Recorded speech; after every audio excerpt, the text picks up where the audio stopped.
প্রজাপতি দক্ষরাজের অমতে মহাদেবকে বিবাহের কারণে দক্ষরাজ তার কন্যা সতীর প্রতি অসন্তুষ্ট হয়।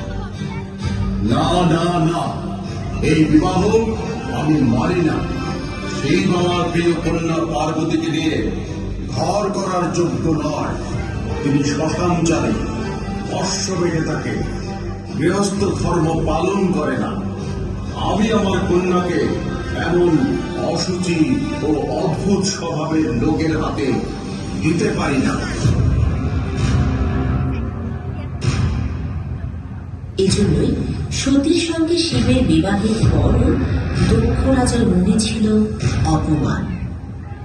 পরে এই কারণে দক্ষ যজ্ঞের সময় তার জামাতা শিবকে আমন্ত্রণ জানালেন না এবং সেই অপমান সইতে না পেরে সতী নিজেই যজ্ঞ মণ্ডপে উপস্থিত হয় এবং সকল দেবতা ও অতিথিদের সামনে দক্ষ রাজাকে উদ্দেশ্য করে তীক্ষ্ণ কথায় বলেন, যে ব্যক্তি নিজের জামাতা মহেশ্বরের মতো সর্বশ্রেষ্ঠ যোগীকে জেনে শুনে অসম্মান করে তাহাকে আমি পিতৃদেব বলে মেনে নিতে পারি না।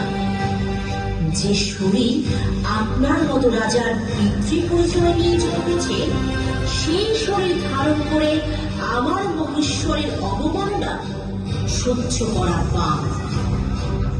এই দেহ আমার পরমেশ্বরকে বুঝিবার যোগ্য নয়। তাই আমি আমার এই দেহ অগ্নিকুণ্ডে আহুতি দিচ্ছি। ওম নমঃ শিবায়, ওম নমঃ শিবায়, ওম নমঃ শিবায়, ওম নমঃ শিবায়, ওম নমঃ শিবায়, ওম নমঃ শিবায়।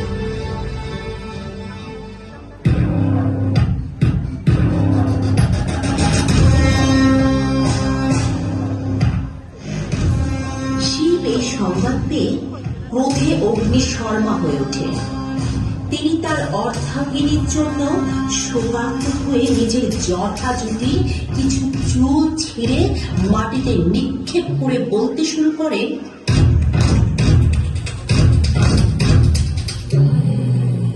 হে বিশ্ব ব্রহ্মাণ্ডের দেবতাগণ, যজ্ঞের নামে যে অন্যায় হয়েছে এবং আমার সহধর্মিণী সতীকে এভাবে অসম্মান করে আত্মাহুতির পথে ধাবিত করা হয়েছে, এর প্রতিশোধ আমি নিবই।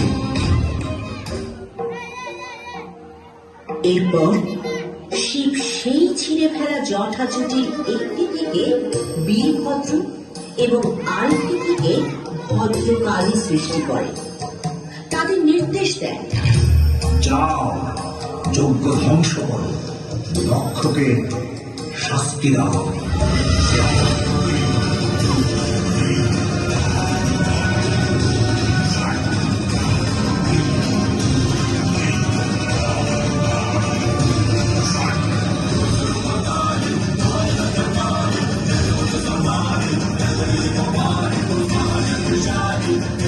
এরপর শিব সতীর জ্বলন্ত দেহ কাঁধে নিয়ে তাণ্ডব নৃত্য করতে করতে বিশ্ব ব্রহ্মাণ্ড প্রদক্ষিণ করতে শুরু করে।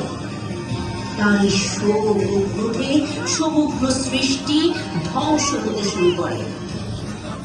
এই সময় দেবতাগণ ব্রহ্মাণ্ডের সকল সৃষ্টি রক্ষা করার জন্য শ্রী বিষ্ণুর শরণাপন্ন হয়। সৃষ্টিকে রক্ষা করার জন্য বিষ্ণু তখন বলেন, এই তাণ্ডব থামানো না গেলে সৃষ্টির সমূল ধ্বংস হবে।